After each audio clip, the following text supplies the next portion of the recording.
Hello. Hi, everybody.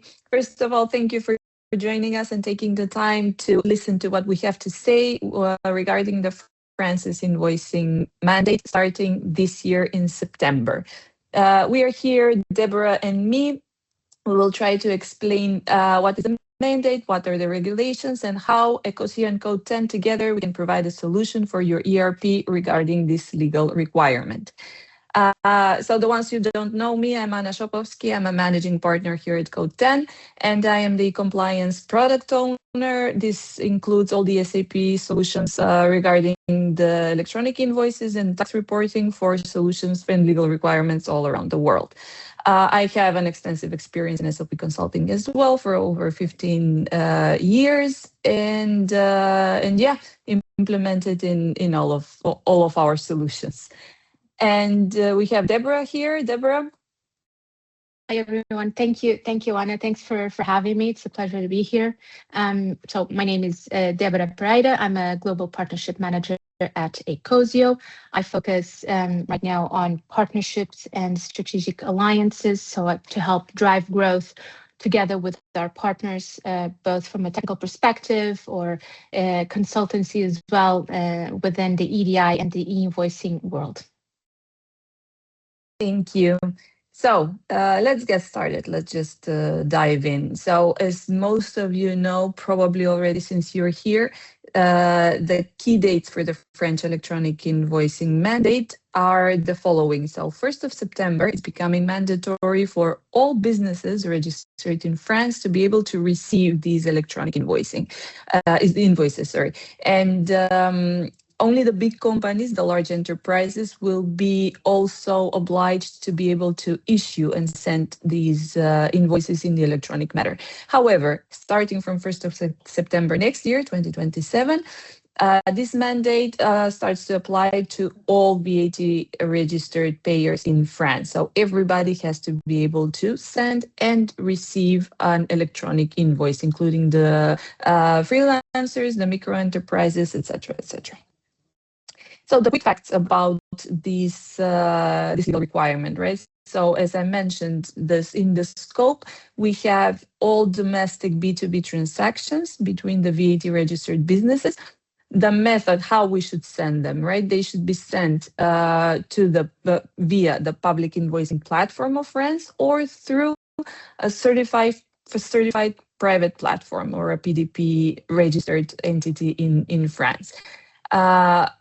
What should we send, right? So the invoices should be sent in a structured format. The format's already predefined and pre-approved by the French government. So it should be either factor X format, UVL 2.1, which is the widely PEPL format used around Europe, the CII, and that's it. Yeah, the PDF format will no longer be valid as an electronic invoice, so it should be avoided. I mean, it can be sent, but it's not considered an electronic invoice.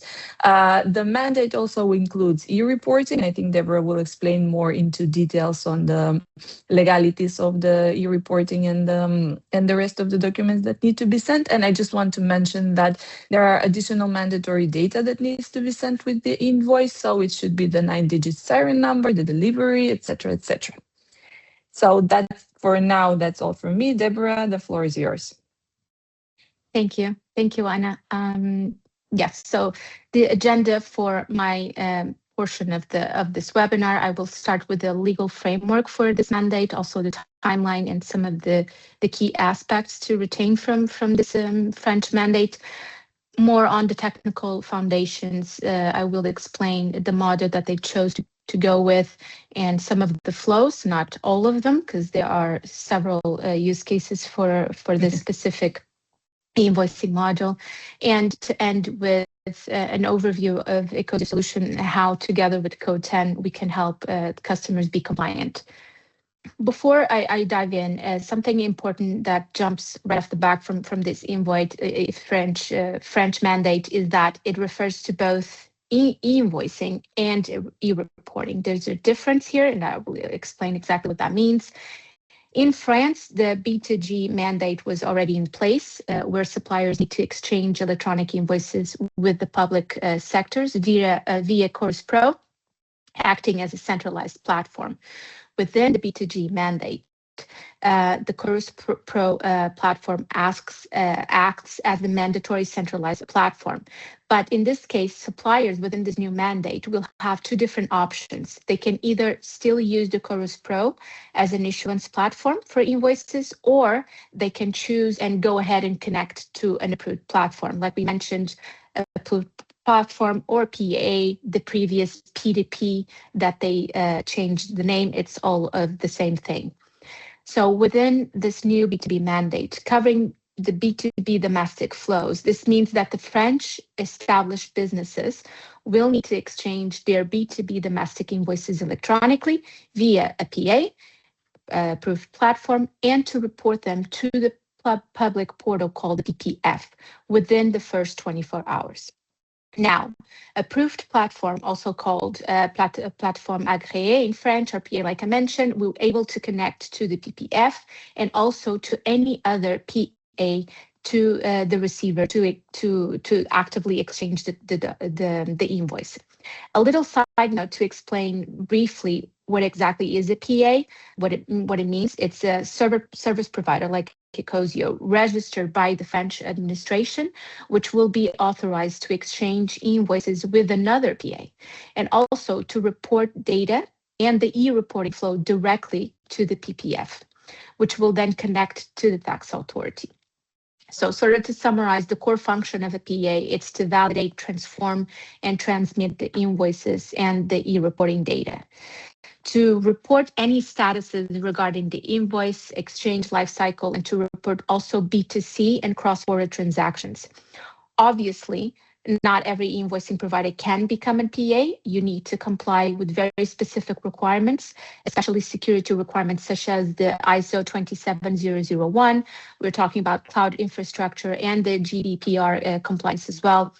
There are also other technical requirements regarding a very important topic here, which is the interoperability and the core formats, meaning that any PA needs to be able to manage all these required formats in order to be considered an approved platform by the French government.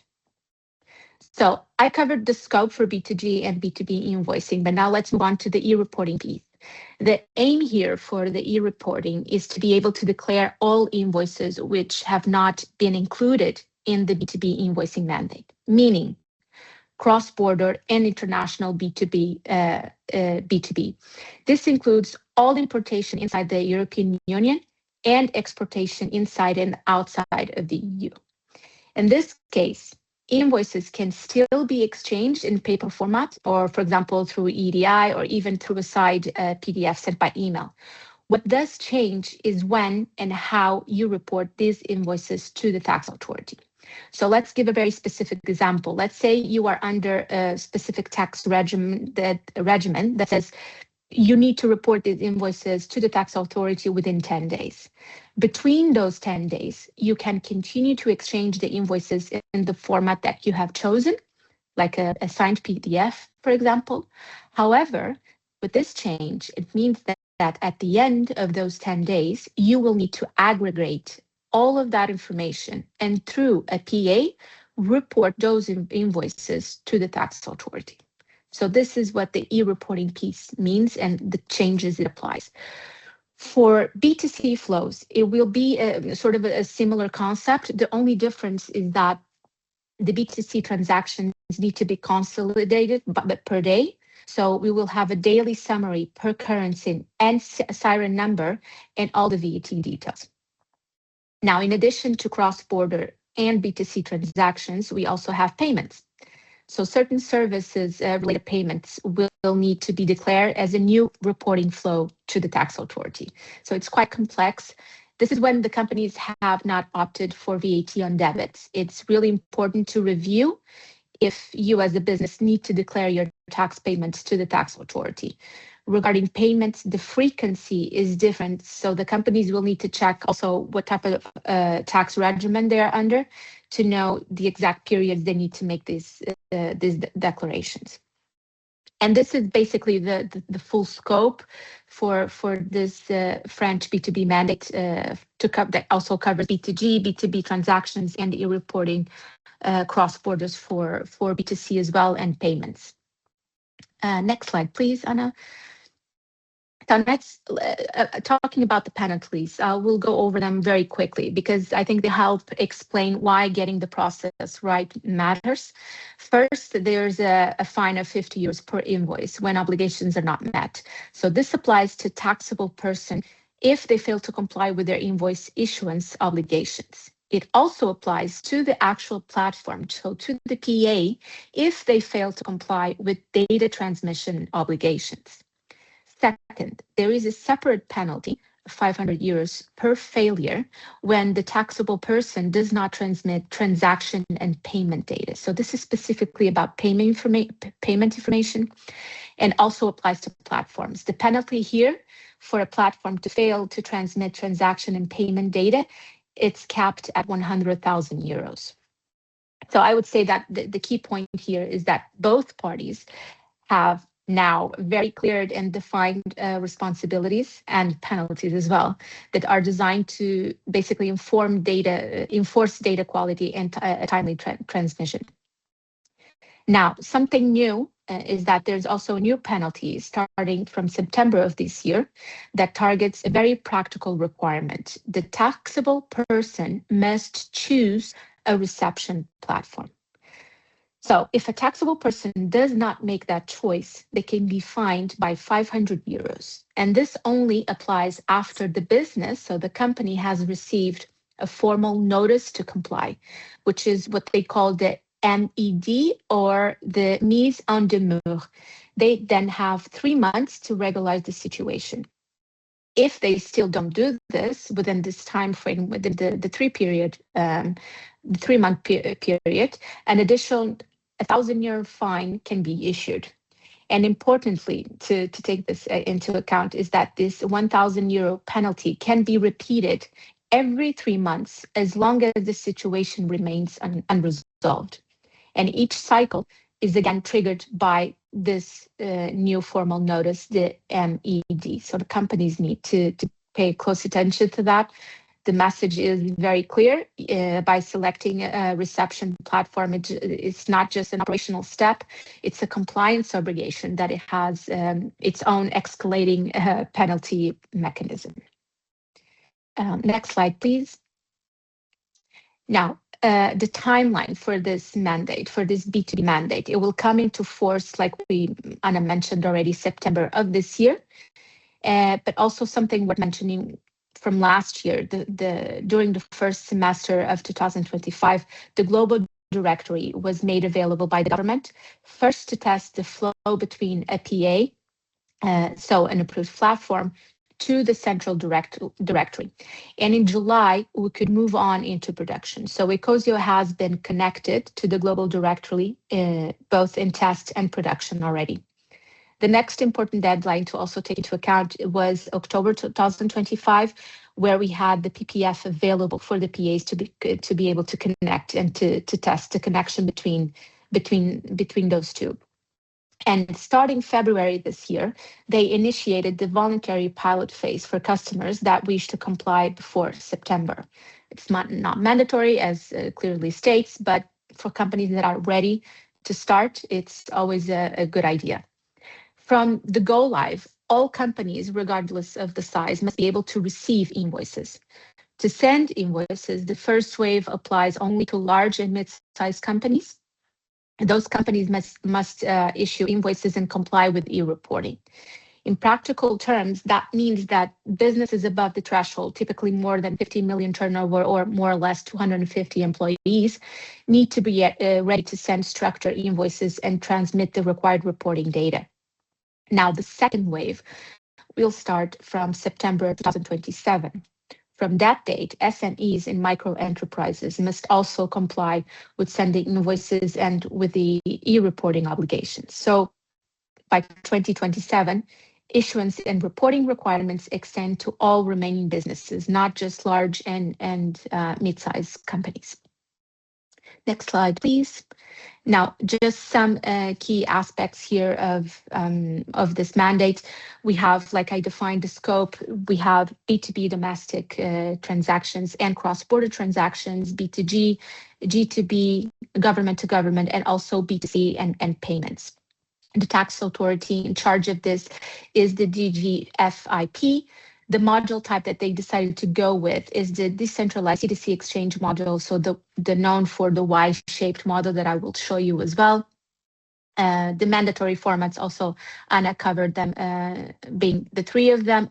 All three of them complied with the European standard 16931, the UBL, the cross-industry, and the Factur X. Regarding the electronic signature, it's interesting because it's not mandatory, it's optional, but you can still use, you can still do it through EDI or through a reliable audit trail that can be used to sort of warrant the invoice's integrity and authenticity. So you can definitely do that if you have that resource available. In terms of archiving, it's mandatory to archive, to legally archive all invoices for a minimum period of 10 years. Next slide, please. Going into the technical foundation. So the famous Y module for the B2B French mandate. The French mandate goes with, like I mentioned before, a decentralized C2C exchange model. In this model, we're able to send invoices and report data to the tax authority. It will have to be done through an approved platform, like I mentioned, like ecosio, a PA. So the PA is the platform that connects to the public portal, so the PPF, to report invoices and reporting data to another PA as a receiver, to communicate the invoice electronically. In this case, the PPF will act as a sort of a data concentrator, meaning it will be responsible for collecting the invoice and reporting data. And the other role of the PPF will also be to maintain the central directory that will be used for invoicing routing. So as I mentioned before, if the exchange of the invoice is between an approved platform, I need to be able, so ecosio as a PA, we will need to know to which other PA I'll need to send the invoice to. And this is what this is for. That is why the central directory was defined and established by the government, and any PA will be able to connect to this global directory to know exactly where to route the invoice. Another important point regarding the connection between the PAs is interoperability. So we are talking about multiple approved platforms, like several service providers. Therefore, it's really important to make sure we have a full connection between all of them. The government here is not saying that you need to use very specific communication protocols. So the good news is that we are allowed to use PEPL network, and this is extremely helpful to guarantee that exact interoperability between the PAs, which is crucial. It means that ecosio, as a PEPL certified access point, will be able to connect to any other PA. And the last important point that I want to make here is that the government defined the three core formats, which have a minimum base that all PAs need to be able to export these type of formats. So the ones that I mentioned before, the UBL, the cross-industry, and the Factur X. Next slide, please. The flow. So now, it's okay. So now we have the basics of this model. Let's review a little bit of the details, because there are a lot of different flows within this mandate. Like I said, they came up with 42 different use cases for all the invoicing mandate. So it's quite complex. I will not cover all of them, but it will give you a high level information. First, we have the invoicing part, which is the info that is exchanged of the domestic B2B and B2G invoice electronically between a PA and the declaration in parallel to the tax authority via PPF. We will have the exchange of the invoice itself electronically between a platform, approved platform, which would normally be Flow 2, if it's in one of the core formats that was established, or a Flow number 3 in any other format that still needs to be compliant. Any type of invoice will be covered here. So we're talking self-billing, corrected invoice, it really doesn't matter. The government has defined at this point, like I mentioned, 42 use cases to explain how all of this can be managed. In parallel of the invoice exchange, we will have the declaration of each invoicing to the PPF via approved platform. This is flow 1. And then regarding the e-reporting, the reporting is for cross-border invoices and B2C transaction and related payments. This would be flow 10. The approved platform, the PA, will need to transmit to the PPF and forward to the tax authority. In this module, any flow that you will exchange can be the invoice, the declaration to the tax authority portal. You will receive different statuses. So you will know if the invoice was sent correctly, if the invoice was accepted by the buyer, etc. And this will be sort of the life cycle that will be exchanged normally through flow 6 between the PA and the PPF. And of course, all these different statuses will be available to both suppliers and buyers. Now, just to add a side note here on statuses, because I'm not going to go deep into that. But the French government, they have defined 4 mandatory statuses. There are more, but the rest of them are optional. The statuses are then divided by 2 phases. We have a first phase, which is the transmission phase. This is more of a technical aspect. This is where the status is generated by the PA, so in this case by ecosio ourselves. The idea is with this phase to confirm if the invoices are technically compliant and if they have been sent, received correctly between the PAs. Then we have the second phase, which is the treatment phase. And here we have 2 different statuses. The first one being transfer refused and the second one being payment received. These are generated directly by the buyers and suppliers in their own systems that will then be shared between the approved platforms. So at this point here, we have a big difference. I would add that for customers, it is really important to check their own ERP readiness when it comes to these statuses. Is your ERP ready to issue the statuses, or your invoicing provider, are they able to manage all of these statuses? It's really important to make sure and to have very clear for this specific mandate. Next slide, please. Let's go into ecosio's solution. So to summarize how ecosio can respond here to this specific B2B mandate in France, the customer will have the responsibility to generate the invoice and the e-reporting data from their ERP system, in this case from SAP, and then transmit that data in a structured format to ecosio. This is where we would be talking about Code10 ecosio SAP connector. We will then use that connector to receive the information. ecosio will be responsible then for converting all that data, validating it before sending it, of course, and then transmitting all of that to the PPF, to Chorus Pro, to any other PA via PEPL or any other protocol that is required. Also, before I move on to Anna and let her finish, one important thing that to mention about ecosio's solution is that it's highly scalable. So the idea here behind our solution is to have one connection between the customer's SAP, the customer system, and ecosio's platform. And from there, to be able to manage all connections to as many tax authorities as the customer needs to. If tomorrow a company needs to add more countries to the platform, there's no problem. Or even if they want to add specific EDI flows, we will be able to reuse this connection, and all the complexity regarding mapping multiple connections will be done and managed by our team 24/7. Thank you, Anna. I'll give the word to you. Thank you. Thank you, Deborah. That was really useful and very, very well educational for everybody. I think it is very important to know what we are looking at, what are the requirements, and what is actually behind this mandate in France in order to understand what we need to do from our end, right?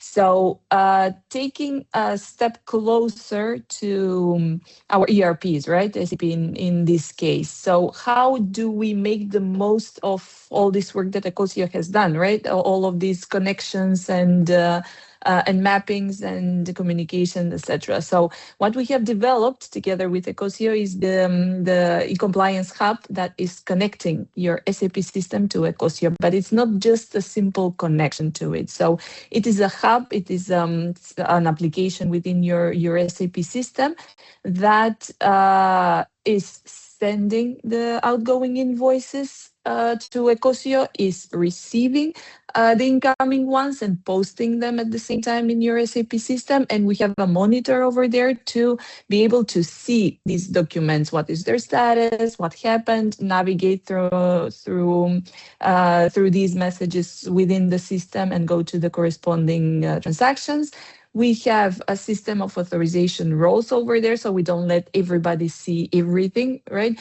We just limit the information to the relevant personnel and the authorized people to see the company codes, the invoices, etc., etc.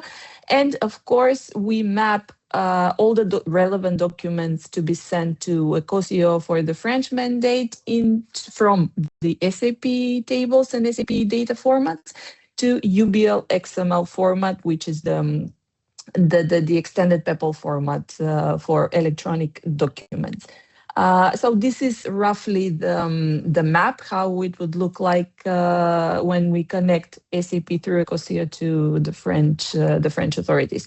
So as I mentioned, the e-compliance hub of Code10 is the extractor together with the monitoring tool, where we have all the incoming and outgoing relevant documents for the French electronic invoice mandate. So what we do is we take the data from a generated document, we map it, and we submit it in case of the customer invoices, and we post it within the SAP system when we are talking about the receiving the vendor invoices. So as Deborah already mentioned, but I will just explain it, maybe give it an SAP point of view. The documents that are in scope for the French mandate are the inbound invoices and the outbound, so the typical customer and vendor invoices.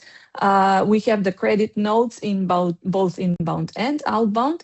And what is new relatively and doesn't really fit into standard SAP documents are the lifecycle statuses in and out, and the e-reporting for cross-border in and out documents. So the lifecycle statuses, as Deborah mentioned, it's about knowing in which state we have each document in every moment of time. We need to be aware that the document, an invoice that we have sent, is okay, it's been sent, has been received, etc., etc. So in the Code10 Compliance Hub, we do have a system of statuses, of notifications. So whenever we receive this information from ecosio, we're updating each document within the monitor, so you are able to see in every moment what is the status of your document. Because as Deborah mentioned, we need to report these invoices within the same day when they're issued. So we really need to be very careful on where we stand and if everything is okay, and if not, to correct, etc., etc. But information is crucial here.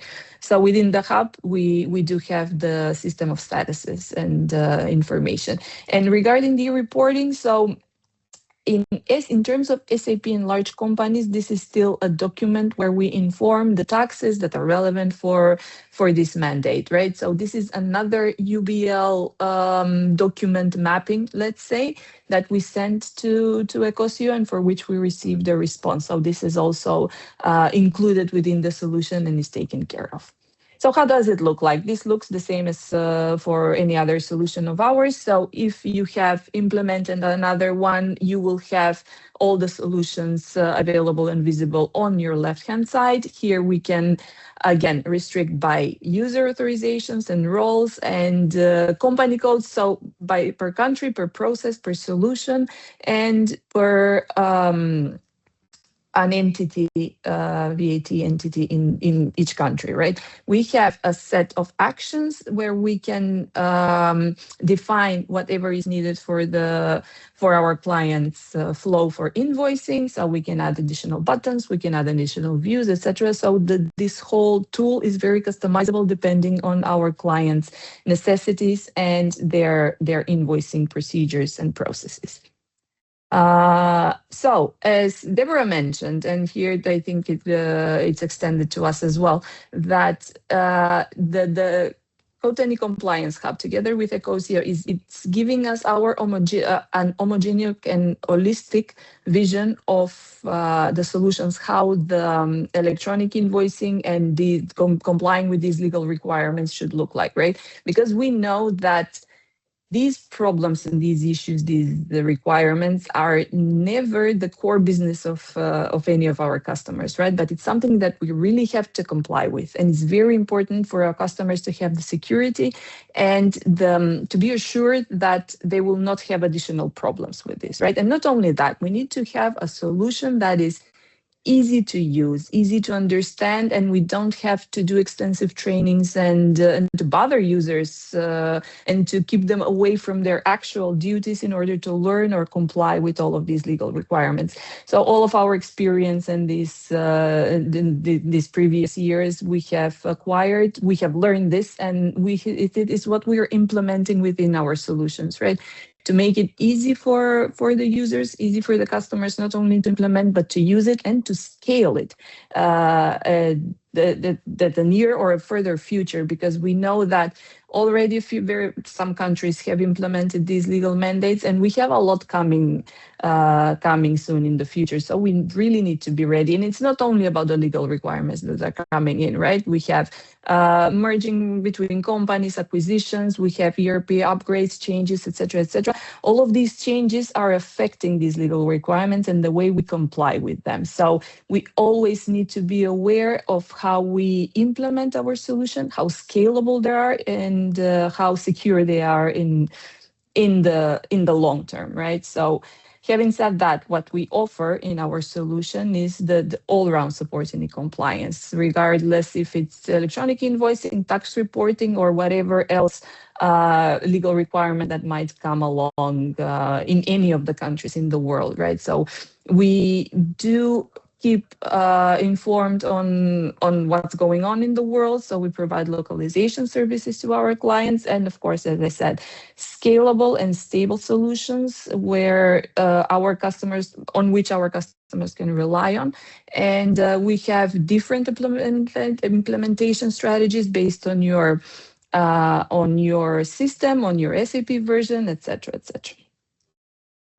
So, yeah, Deborah mentioned about the timeline in France, but this is, and I think this concerns everybody, what we have coming this year, what we already have implemented and what's already here, right? We have Poland is already live for the big companies, and next year, the rest of the taxpayers will be joining the legal obligation, the mandatory B2B electronic invoice. We have Belgium already in that group, France that we already said that it's going live in September. And we have the United Arab Emirates that first step is to choose an ASP until July this year. And we have the mandatory electronic invoice for UAE next year, 2027, 1st of January. We have Germany joining the group, and Spain with Verifacto on 1st of January, 2027, and the B2B electronic invoice, which we are still waiting for the technical regulations. So hopefully we will have more information soon, but it's expected to be mandatory in 2027. And the big one that is coming, the VITA, VAT in the digital age all across Europe. It's approved, and I mean, it's happening, and I don't expect some major changes or delays, at least not from what we're hearing right now. But yeah, we are waiting and listening actively over there. So that's all from me, and yeah, I'll leave you with with this information. Thank you, everybody, for joining Thank us. you. Please, I didn't mention it before, but do place your questions in the chat.